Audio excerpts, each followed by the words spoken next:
lefa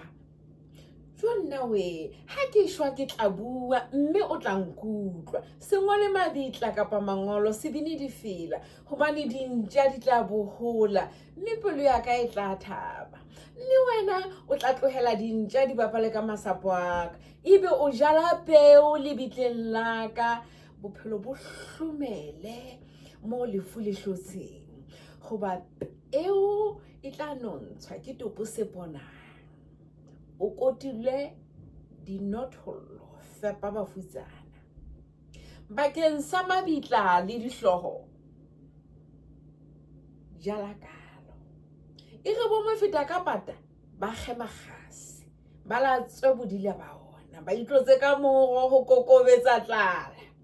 tlohela dintja di bohole mme di bapale ka masapo aka goba ha ho letho le ngwaya ntja ha monate jwalo ka lesapo ha ile mmele o se thabetseng bophelong o abelwe manong ka ho ha mmoho le manong ke tla tsamaya ke lokolohile ke a leboha.